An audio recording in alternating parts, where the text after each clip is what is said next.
Welcome to chemistry channel. मैं Kamlesh Kumar. Chapter 4 रसायन बल गतिकी में आगे के श्रृंखला में समाकलित वेग समीकरण, शून्य कोटि की अपक्रियाएँ, प्रथम कोटि की अपक्रियाएँ आदि लेकर आया हूँ।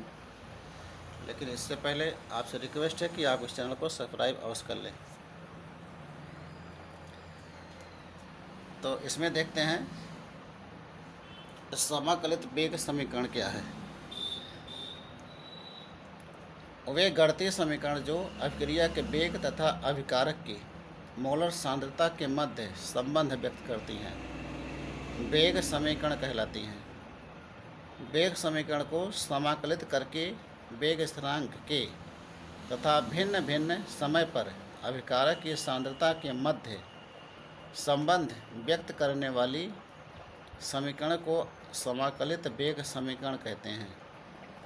विभिन्न कोटि की अपक्रियाओं के लिए समाकलित समीकरण भिन्न भिन्न होता है। विभिन्न कोटि की अपक्रियाएँ हम जानते हैं कि अपक्रिया जो कोटि होती है वो 4 प्रकार की होती है। शून्य कोटि की अपक्रिया, प्रथम कोटि की अपक्रिया, द्वितीय कोटि की अपक्रिया और तृतीय कोटि की अपक्रिया। लेकिन हमें यहाँ पर शून्य कोटि की अपक्रिया और प्रथम कोटि की अपक्रिया के बारे में पढ़ना है। तो इसमें देखते हैं हम पहला शून्य कोटि की अपक्रिया के बारे में। परिभाषा क्या है कि वे अपक्रियाएँ जिनके प्रगति में जो अपक्रिया हो रही है उसके प्रगति में अभिकारक के किसी भी अणु का सांद्रण परिवर्तित नहीं होता है, अर्थात जिनका वेग अभिकारक के अणु के सांद्रण पर निर्भर नहीं करता है या अभिकारक अणुओं की सांद्रता की शून्य घात के समानुपाती होता है, शून्य कोटि की अपक्रियाएँ कहलाती हैं। जैसे माना कि कोई शून्य कोटि की अपक्रिया निम्नलिखित प्रकार से है, यानी अभिकारक ए है और अभिकारक ए बी और सी उत्पाद बनाता है। तो माना ए की टी समय पर यानी टी बराबर 0 समय पर प्रारंभिक सांद्रता A0 मोल प्रति लीटर और टी समय पर सांद्रता A मोल प्रति लीटर है। समय टी पर अपक्रिया की तात्क्षणिक वेग को निम्नलिखित व्यंजक द्वारा व्यक्त किया जाता है। तात्क्षणिक वेग को हमें लिख सकते हैं, तात्क्षणिक वेग बराबर माइनस डी सांद्रता ए अपॉन डी टी, क्योंकि अपकारक सांद्रता कमी होती है तो यहाँ पर माइनस चिन्ह का प्रयोग करेंगे तो वेग बराबर डी सांद्रता ए अपॉन डी टी।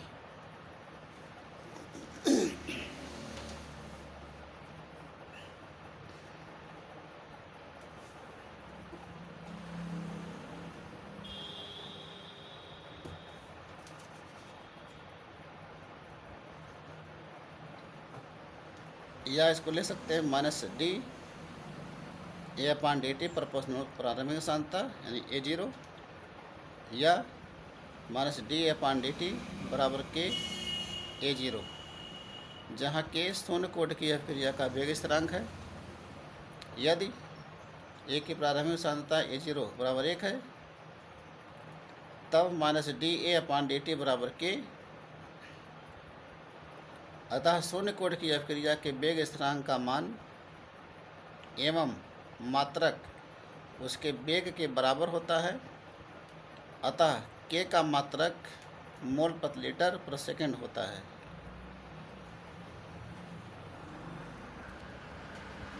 शून्य कोटि की अपक्रिया के लिए समाकलित वेग समीकरण, माना कि कोई अपक्रिया निम्न प्रकार से होती है तो शून्य कोटि की अपक्रिया के लिए R इक्वल टू पी, और यहाँ रिएक्टेंट यानी अपकारक है और पी प्रोडक्ट यानी उत्पाद है। तो इस अपक्रिया के लिए तात्क्षणिक वेग minus D R upon D T बराबर के, या तिरछा गुणा कर देंगे तो माइनस डी आर बराबर के डी टी। ये समीकरण नंबर 1। समीकरण 1 को शून्य कोटि की अपक्रिया का अवकलन वेग नियम कहते हैं।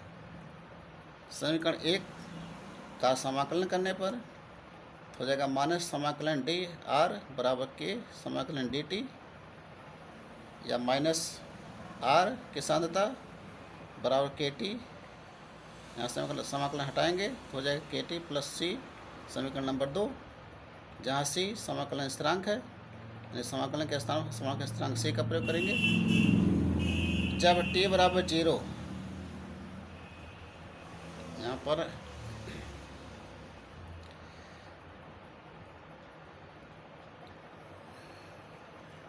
यदि टी बराबर 0 तो आर बराबर आर 0, यानी आर 0 प्रारंभिक सांद्रता है।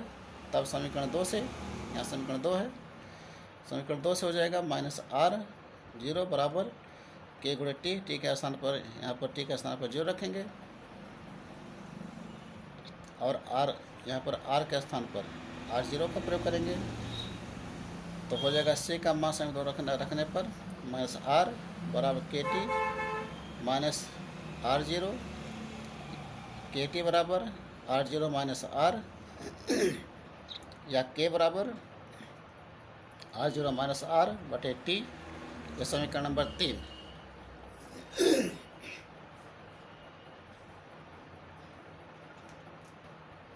समीकरण 3 में आर 0 शून्य समय पर यानी टी बराबर 0 पर अभिकारक का सांद्रण है, तथा आर टी समय बाद अभिकारक का सांद्रण है।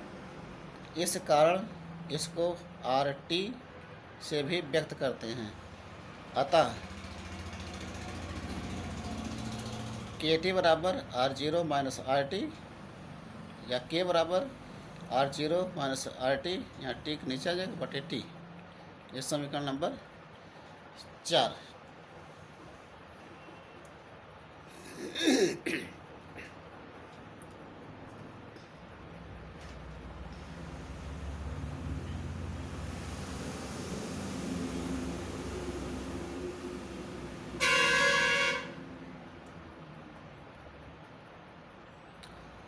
समीकरण 3 या 4 को शून्य कोटि के का समीकृत वेग समीकरण कहते हैं। यदि प्रारंभिक सांद्रता R0 बराबर A मोल प्रति लीटर और T समय पश्चात सांद्रता R बराबर A माइनस एक्स मोल प्रति लीटर हो तो KT बराबर A माइनस एक्स, यानी यहाँ पर जो KT बराबर R0 माइनस RT है उसका स्थान पर मान रखेंगे, तो KT बराबर हो जाएगा x, क्योंकि A कट जाएगा, KT बराबर x, या K बराबर x अपान T। ये समीकरण नंबर 5। तो समीकरण 5 को शून्य कोट की अभिक्रिया के गतिक समीकरण या समाकृत वेग समीकरण भी कहते हैं। इस वेग स्थिरांक के व्यंजक के समीकरण से शून्य कोटि के वेग स्थिरांक का मान ज्ञात कर सकते हैं। यदि x तथा t के मध्य, यानी यहाँ पर जो आया ऊपर के बराबर x अपान टी, तो इसमें x और t के बीच में, यानी कि x और t के बीच एक आरेख खींचे तो मूल बिंदु से गुजरती हुई एक सरल रेखा प्राप्त होती है। यहाँ पर देखिए खींचा गया है, ये इधर x है और इधर समय t है, x का मान मोल पर लीटर में और t समय सेकंड में है। तो यहाँ पर x अक्ष और y अक्ष दोनों के अक्षों के बीच में एक सीधी रेखा खींची गई है। एक सीधी रेखा का जो ढाल है वो k को व्यक्त करता है। तो यहाँ पर x और t के मध्य एक आरेख खींचे तो मूल बिंदु से गुजरती हुई एक सरल रेखा प्राप्त होती है। इसका ढाल k के बराबर होता है।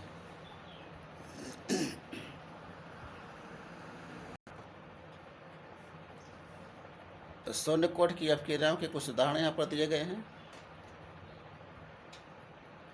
जैसे पहला उदाहरण एसीटोन तथा ब्रोमीन की अभिक्रिया में ब्रोमीन के सांद्रण में कोई परिवर्तन नहीं होता है। यानी एसीटोन और ब्रोमीन को अगर एक साथ मिलाया जाता है तो यहाँ जो ब्रोमीन की सांद्रता वो परिवर्तित नहीं होती है। तो अतः यह जो है एक शून्य कोट की अभिक्रिया है। तो सांद्रता परिवर्तन नहीं होता है, तो एक शून्य कोट की यह अभिक्रिया कहलाती है। और ये ब्रोमो एसीटोन का निर्माण करती है और हाइड्रोजन ब्रोमाइड बनाती है। इस अभिक्रिया के लिए वेग हो जाएगा वेग बराबर या वेग प्रोपोर्शनल एसीटोन की सांद्रता की घात 0 और ब्रोमीन की सांद्रता की घात 0 होता है। दूसरा उदाहरण है हाइड्रोजन और क्लोरीन की सम अणुक मात्रा में, यानी हाइड्रोजन और क्लोरीन की बराबर मात्रा लेने पर सूर्य के प्रकाश में रखने पर HCl गैस बनती है, यानी हाइड्रोजन क्लोराइड गैस बनती है। तो H2 gas plus Cl2 gas दोनों मिलाएंगे और सूर्य के प्रकाश को परिस्थिति में रख देंगे, यहाँ पर हाइड्रोजन क्लोराइड गैस बनती है। तो यहाँ पर जो अभिक्रिया होती है उस अभिक्रिया में समय के साथ साथ गैसों का सांद्रण परिवर्तित नहीं होता है, यानी कि चाहे हाइड्रोजन गैस हो चाहे क्लोरीन गैस हो, उनकी सांद्रता में परिवर्तन नहीं होता है। यानी यहाँ पर अगर एक अणु हाइड्रोजन है और एक अणु क्लोरीन है तो 1 1 2, तो दोनों से यहाँ 2 अणु हाइड्रोजन क्लोराइड प्राप्त हो जाता है। तो होता है एक शून्य कोटि की अभिक्रिया है। तो परिवर्तित नहीं होता है, अर्थात अभिक्रिया का वेग हाइड्रोजन व क्लोरीन के सांद्रण पर निर्भर नहीं करता है। अतः यह अभिक्रिया भी शून्य कोटि की अभिक्रिया का उदाहरण है।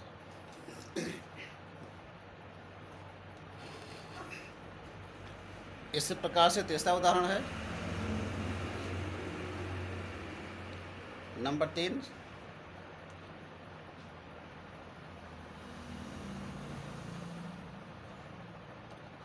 सोने की सतह पर हाइड्रोजन आयोडाइड का विघटन भी एक शून्य कोटि की अभिक्रिया है। गोल्ड उत्प्रेरक का कार्य करता है और अधिक दाब पर उत्प्रेरकीय सतह HI के अणुओं से पूर्णतया ढक जाती है। इस अवस्था में दाब अथवा HI का सांद्रण बढ़ाने से अभिक्रिया का वेग अपरिवर्तित रहता है और HI का सांद्रण स्थिर रहता है, जबकि उत्पाद यानी क्रियाफल बनता रहता है। तो HI गैस और गोल्ड, यहाँ जो HI की सांद्रता परिवर्तित नहीं होती है, यानी कि यहाँ 2 अणु HI है तो एक अणु H2 प्राप्त होता है, एक अणु I2 प्राप्त होता है। इसी प्रकार से एक शून्य कोटि की अभिक्रिया कहलाती है। और उसके बाद चौथा उदाहरण है अमोनिया का प्लेटिनम उत्प्रेरक की सतह पर विघटन होना भी एक शून्य कोटि की अभिक्रिया का उदाहरण है। यानी अमोनिया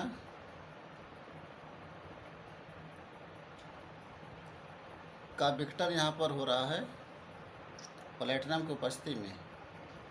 तो प्लेटिनम यहाँ उत्प्रेरक का कार्य करता है और उच्च दाब पर प्लेटिनम की सतह अमोनिया के अणुओं से संतृप्त हो जाती है। जो अमोनिया गैस होती है और प्लेटिनम सतह पर जाकर के अधिशोषित हो चिपक जाती है। इस कारण अभिक्रिया की परिस्थितियों में वेग और अधिक परिवर्तन नहीं होता है। अतः अभिक्रिया का वेग NH3 की सांद्रता पर निर्भर नहीं करता है। तो इसलिए यह क्या है, एक शून्य कोटि की अभिक्रिया है।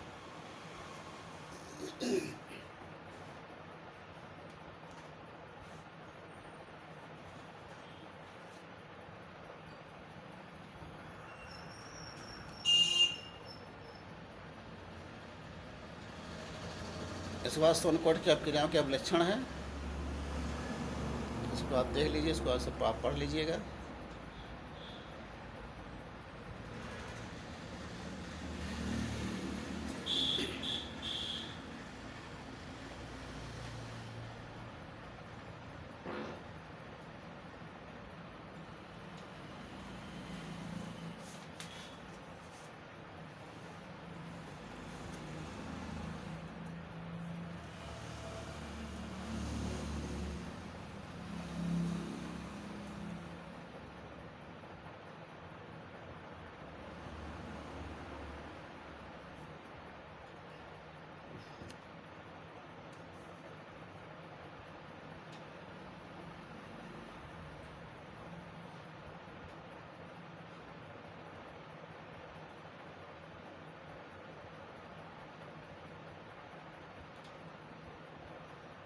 इस शून्य कोटि की अभिक्रिया के अर्धायुकल का सूत्र है, यह सूत्र इसको याद रखिएगा। यानी कि अर्धायुकाल शून्य कोटि की अभिक्रिया का अर्धायुकाल यानी T हाफ बराबर R0 जो है पदार्थ की प्रारंभिक सांद्रता है और बटे 2 गुणे वेग स्थिरांक।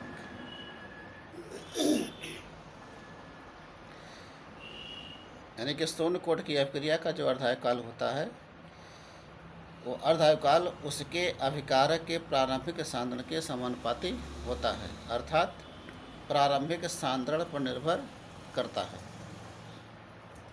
तो इसमें इम्पोर्टेंट है ये।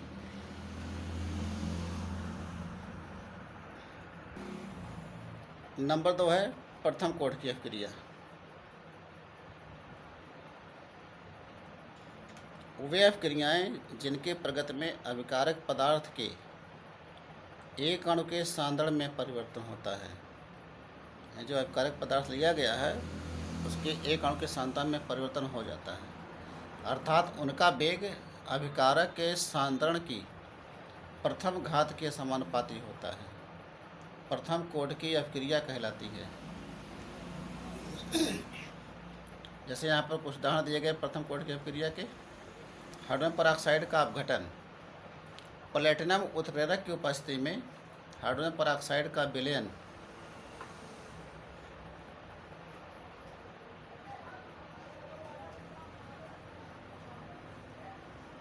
निम्न प्रकार से अपघटित होता है। हाइड्रोजन परऑक्साइड का अपघटन होगा प्लेटिनम उत्प्रेरक की उपस्थिति में, जल और नवजात ऑक्सीजन बनता है। यदि उपर्युक्त अभिक्रिया को 2H2O = Pt 2H2O O2 के रूप में व्यक्त करें तो द्विअणुक अभिक्रिया होगी, परंतु सिद्ध किया गया है कि यह एक द्विअणुक अभिक्रिया है, क्योंकि यह क्रिया जो होती है यहाँ पर 2 पद में संपन्न होती है, एक मंद पद में और एक तीव्र पद में।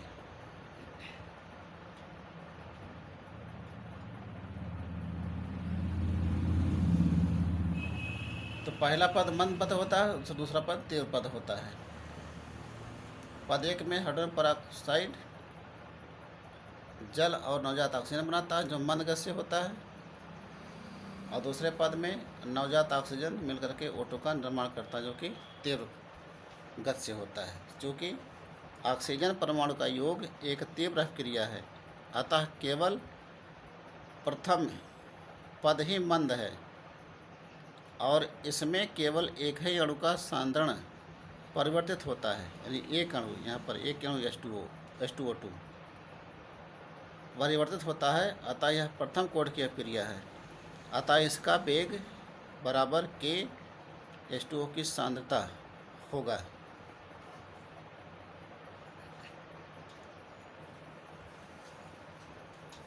इसी प्रकार से यहाँ दूसरा उदाहरण दिया गया है।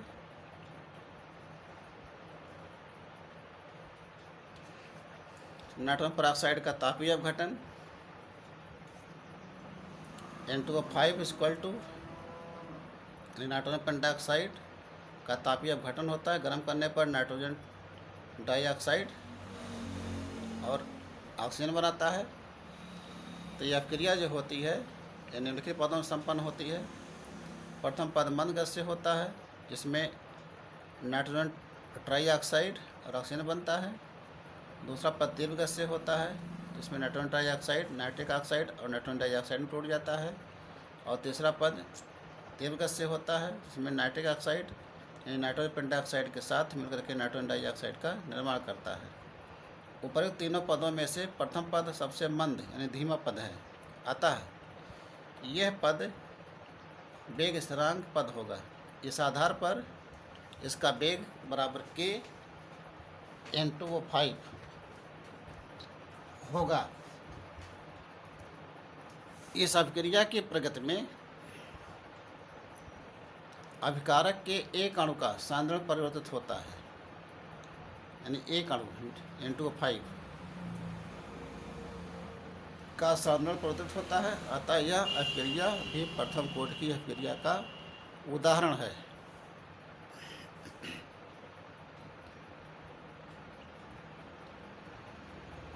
नंबर 3, अमोनियम नाइट्राइड का विघटन। अमोनियम नाइट्राइड को गर्म करने पर नाइट्रोजन और जल प्राप्त होता है। तो इस अभिक्रिया का वेग प्रोपोर्शनल अमोनियम नाइट्राइड की सांद्रता, अतः यह अभिक्रिया भी प्रथम कोट की अभिक्रिया का उदाहरण है।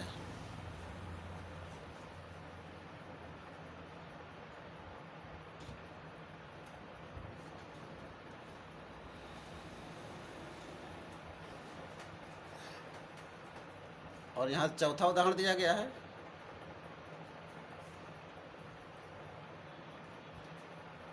चौथा उदाहरण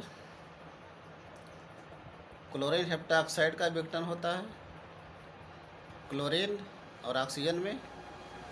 तो अभिक्रिया का वेग इसके लिए हो जाएगा के, अभिक्रिया वेग बराबर के Cl2O7 की सांद्रता। अतः यह प्रथम कोटि की अभिक्रिया का उदाहरण है। इसी प्रकार रेडियम का विघटन रेडान में और हीलियम में होता है, यानी अल्फा कण में होता है। तो यह भी एक प्रथम कोटि की अभिक्रिया है।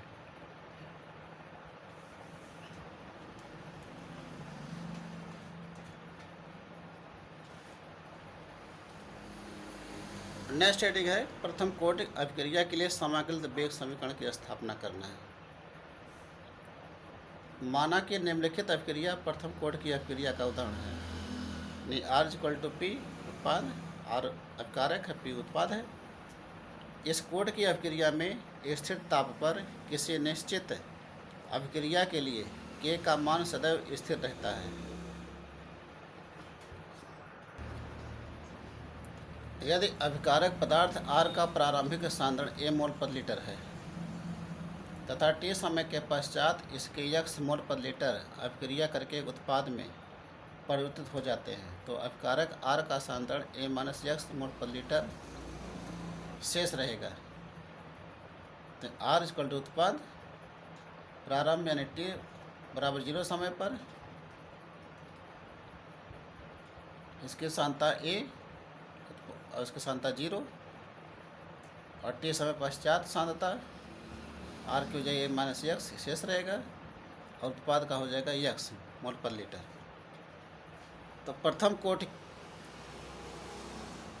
की अभिक्रिया की परिभाषा के अनुसार अभिक्रिया का तात्क्षणिक वेग बराबर यानी dx/dt प्रोपोर्शनल R या dx/dt बराबर kR, जहाँ k प्रथम कोटि की अभिक्रिया का वेग स्थिरांक है और T समय पश्चात अभिक्रिया का वेग dx/dt बराबर k A-X या dx/A-X बराबर k dt। यहाँ तीसरा गुणा कर देंगे तो dx/A-X बराबर k dt। यह समीकरण नंबर 1।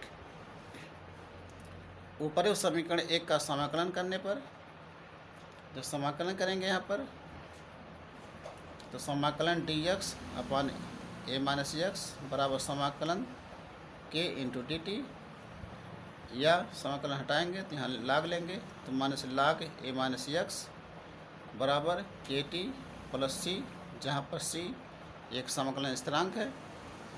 प्रारंभ में T बराबर 0 तथा X बराबर 0, तो समीकरण 2 से, समीकरण 2 है, समीकरण 2 में अगर T का मान 0 रखा जाए और X का मान 0 रखा जाए तो हो जाएगा माइनस लाग A बराबर C।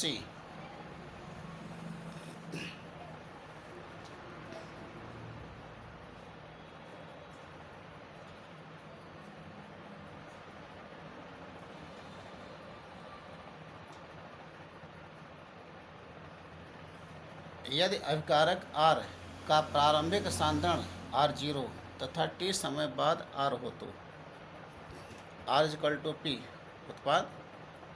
तो प्रारंभ में T बराबर 0, प्रारंभ सांद्रता R0, P का 0 मोल प्रति लीटर और T समय पश्चात सांद्रता R की R और उत्पाद की R0-R।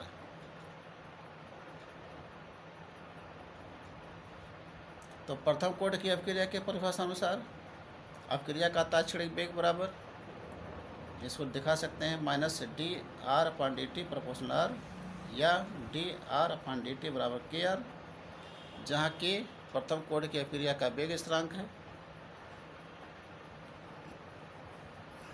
और T समय के पश्चात अभिक्रिया का वेग -dR/dt बराबर kR, जहाँ R=T समय बाद पदार्थ R का मोलर सांद्रण है, या -dR/R बराबर k dt। समीकरण नंबर 4। समीकरण 4 का समाकलन करने पर तो समाकलन -dR/R बराबर k समाकलन dt, या समाकलन हटाएंगे यहाँ पर, तो माइनस लाग आर बराबर माइनस के टी प्लस सी, जहाँ पर सी एक समाकलन स्थिरांक है, तो यहाँ माइनस माइनस कट जाएगा, तो आ जाएगा माइनस लाग आर बराबर के टी प्लस सी। समीकरण नंबर 5। प्रारंभ में टी बराबर 0, पदार्थ आर का सांद्रण R0, यानी आर के स्थान पर R0 रखें, तो समीकरण 5 हो जाएगा माइनस लाग R0 बराबर के गुणे 0 गुणे प्लस सी, या सी बराबर माइनस लाग R0। समीकरण 2 में सी का मान रखने पर, तो हो जाएगा माइनस लाग ए माइनस एक्स बराबर के टी माइनस लाग ए, या लाग ए माइनस एक्स, यानी लाग ए को इधर ले आएंगे, तो लाग ए माइनस एक्स बराबर के टी, या के टी बराबर लाग ए बटे ए माइनस एक्स, या के बराबर अपन टी लाग ए बटे ए माइनस एक्स। चूँकि लाग बराबर 2.303 लाग होता है, इसलिए के बराबर 2.303 बटे टी लाग ए बटा ए माइनस एक्स। ये प्रथम कोटि की अपक्रिया का सूत्र है, जिसकी सहायता से हम वेग स्थिरांक ज्ञात कर सकते हैं।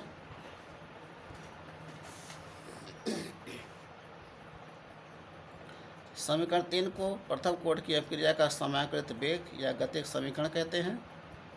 इसमें टी ए तथा यक्स का प्रायोगिक मान रखकर के का मान ज्ञात किया जा सकता है।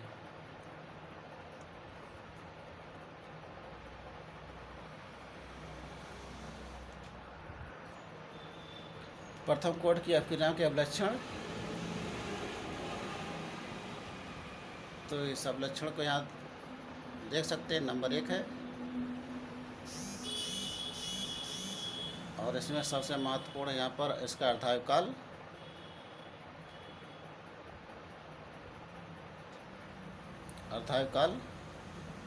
यहाँ पर टी हाफ बराबर 0.693 बटे के। तो प्रथम कोटि की अपक्रिया में अभिकारक पदार्थ का आधा सांद्रण परिवर्तन होने पर लगने वाला समय अभिकारक पदार्थ के प्रारंभिक सांद्रण पर निर्भर नहीं करता है, तथा अर्धायुकाल वेग स्थिरांक के व्युत्क्रमानुपाती होता है। तो इसके महत्वपूर्ण है ये।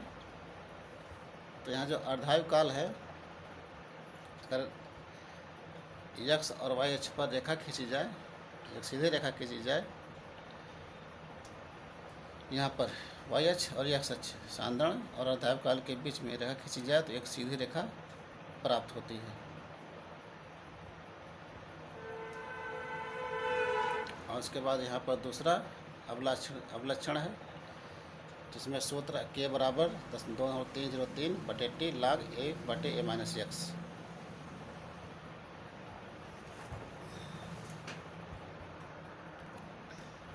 यहाँ प्रथम कोटि की अपक्रिया के लिए कुछ अन्य सूत्र दिए गए हैं। यदि अपकारक का प्रारंभिक सांद्रण ना दिया हो,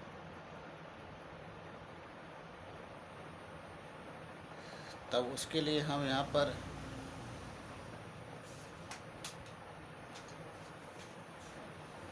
इस सूत्र का प्रयोग करते हैं। अगर सांद्रण ना दिया गया हो, तो हम यहाँ पर इस सूत्र का प्रयोग करते हैं, यानी के बराबर 2.303 बटे T2 माइनस T1 लाग ए माइनस x1 बटे ए माइनस x2, जहाँ T समय पर अपकारक का सांद्रण ए माइनस x1 तथा T2 समय पर ए माइनस x2 है। यदि किसी अपक्रिया के आंकड़े आयतन व समय में दिए गए हों, तो आयतनीय विश्लेषण से हम इस सूत्र का प्रयोग करते हैं।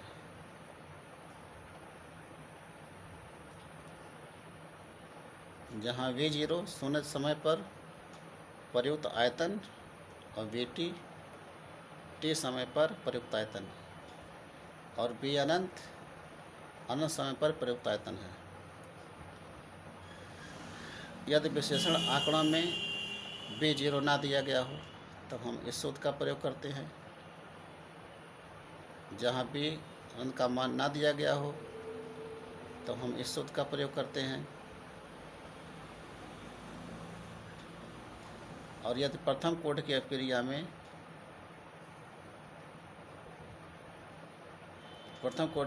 प्रकाशिक सक्रिय गुणों के अध्ययन में आंकड़े ध्रुवण गुण के रूप में दिए गए हों तो हम इस सूत्र का प्रयोग करते हैं।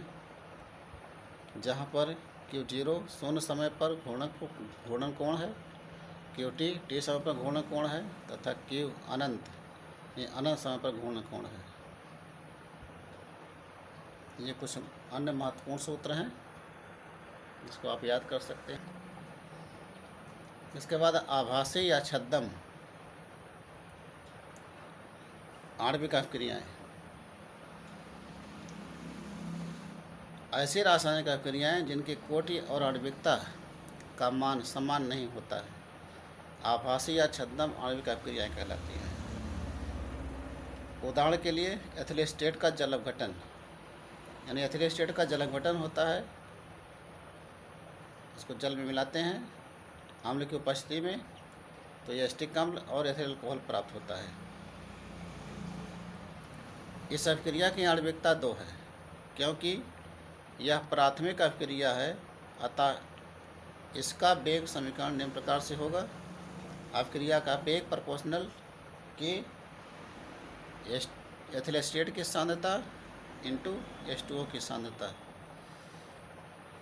तो इस अभिक्रिया में कुल मिलाकर के अगर कहा जाए कि इस अभिक्रिया की कोटि क्या होगी तो इस अभिक्रिया की कोटि एथिलीस्टेट के सापेक्ष 1 तथा जल के सापेक्ष 0 होगी।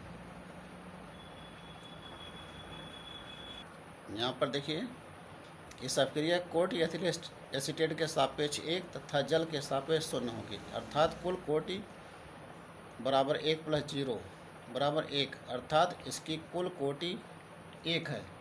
जबकि इस अभिक्रिया में अभिकारकों के 2 अणु यानी कि एक अणु एथिलीस्टेट का तथा दूसरा अणु जल का भाग लेते हैं, जिसके कारण इसकी आणविकता 2 है।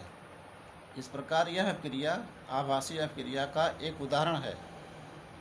अतः इसे आभासीय अथवा छद्म एकाणुक अभिक्रिया कहते हैं, अर्थात ऐसी अभिक्रियाएं जिनकी कोटि तथा आणविकता 2 या 2 से अधिक होती है आभासी अथवा छद्म एकाणुक अभिक्रियाएं कहलाती हैं।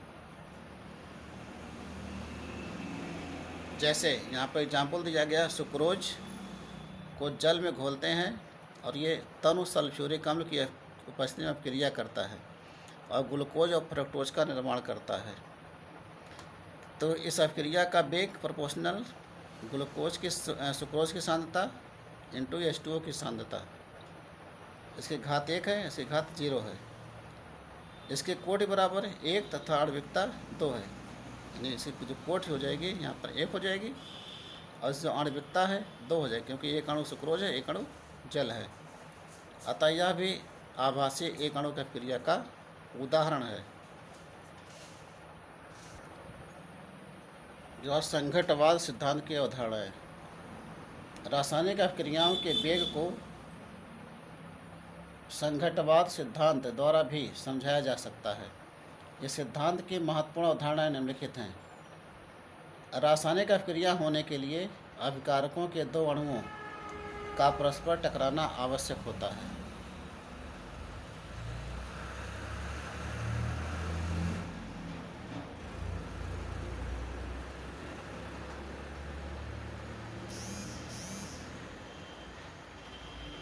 नंबर 2, अभिकारकों के सभी अणुओं के परस्पर टकराने पर उनके मध्य परस्पर अभिक्रिया नहीं होती है, बल्कि जिन टक्करों के फलस्वरूप अभिक्रिया होती है उन्हें प्रभावी टक्करें कहते हैं।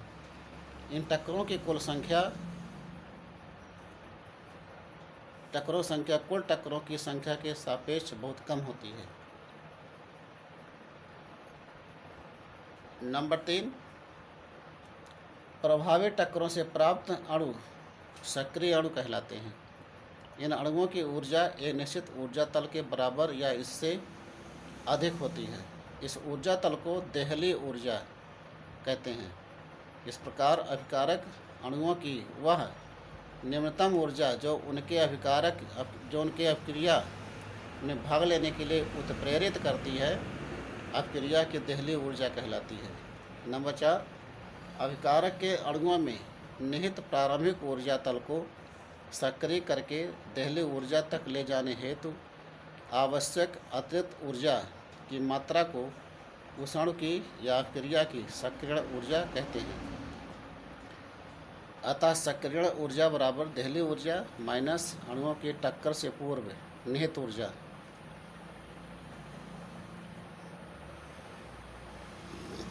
नंबर 5, अणुओं की सक्रियण ऊर्जा उनकी टक्करों के फलस्वरूप प्राप्त होती है। संघटवाद के आधार पर अभिक्रिया का वेग प्रभावी टक्करों की संख्या प्रति लीटर सेकंड पर निर्भर करता है। नंबर 7, किसी अभिक्रिया के लिए सक्रियण ऊर्जा का मान निश्चित एवं स्थिर होता है, जो अभिक्रिया के ताप तथा अभिकारकों की सांद्रता पर निर्भर नहीं करता है। अभिक्रिया की सक्रियण ऊर्जा को जूल प्रति मोल या कैलोरी प्रति मोल से व्यक्त करते हैं।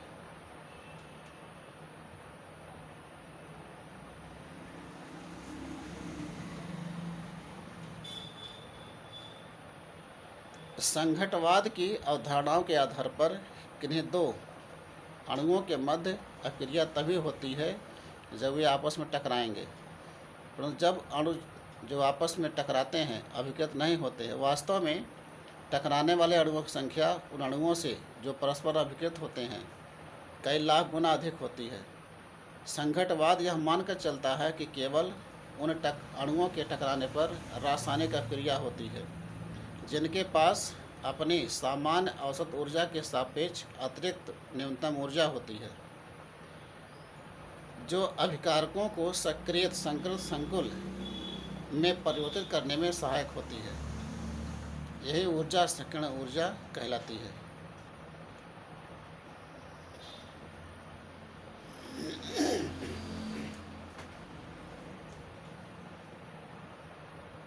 उसके बाद संघटवाद का उपयोग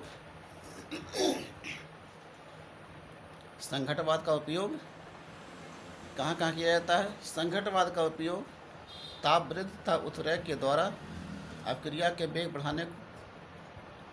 बढ़ने को समझाने में किया जाता है।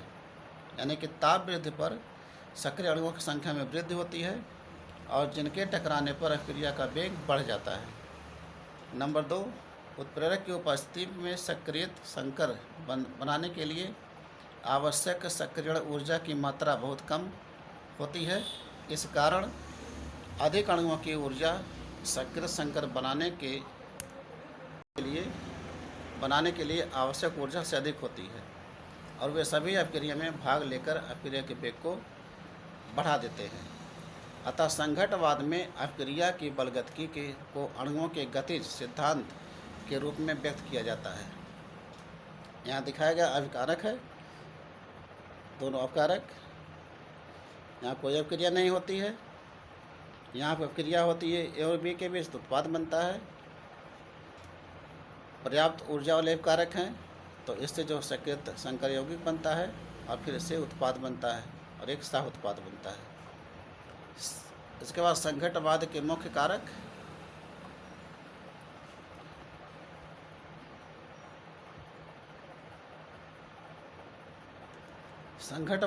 कारक अभिकारक अणुओं के मध्य टक्करें, अणुओं का सक्रियण और तीसरा टक्कर के समय अभिविन्यास। इस संबंध में निम्नलिखित समीकरण भी प्रतिपादित की गई। इसे संशोधित संघटवाद का समीकरण कहते हैं। यहाँ पर समीकरण दिया गया है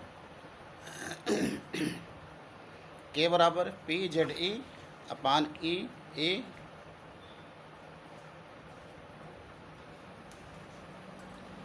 माइनस EA अपान RT।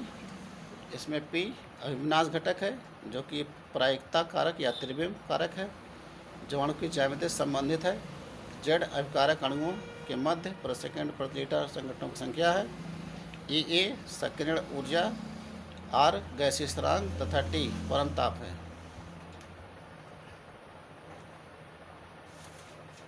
इसके बाद संकीर्ण ऊर्जा। संकीर्ण ऊर्जा किसे कहते हैं?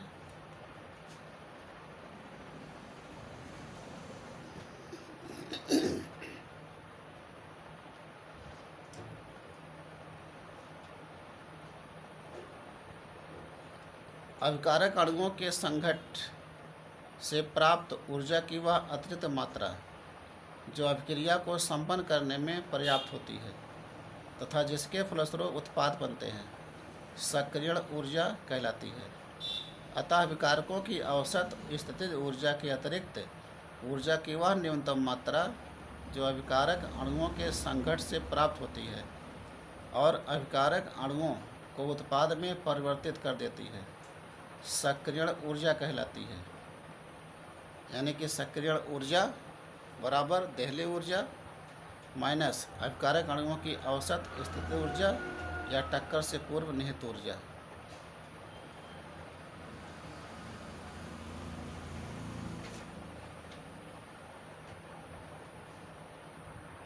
इसके बाद सक्रियण ऊर्जा का महत्व।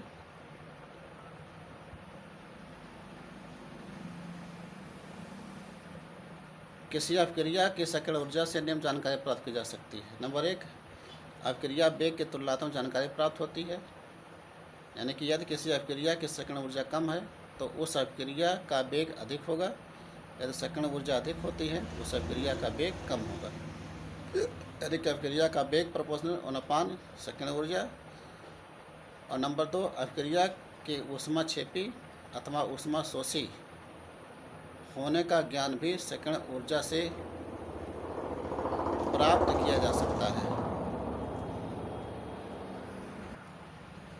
नंबर 3, यदि किसी अभिक्रिया की सक्रियण ऊर्जा शून्य होती है तो उस अभिक्रिया के वेग पर ताप का कोई प्रभाव नहीं होता है। चौथा, उत्प्रेरक की उपस्थिति में अभिक्रिया की सक्रियण ऊर्जा कम होती है जिसके कारण अभिक्रिया का वेग व वेग स्थिरांक दोनों बढ़ जाते हैं। और अंत में है आर्हेनियस समीकरण। आर्हेनियस ने अभिक्रिया के वेग पर ताप के प्रभाव को समझाने के लिए एक समीकरण प्रतिपादित किया। यद्यपि इसे वार्नठाफ ने प्रस्तावित किया था, परंतु इसका भौतिक सत्यापन तथा प्रतिपादन आर्हेनियस ने किया था। संघटवाद सिद्धांत के आधार पर आर्हेनियस ने वेग नियतांक के तथा परमताप T के बीच एक संबंध स्थापित किया, जिसके अनुसार ताप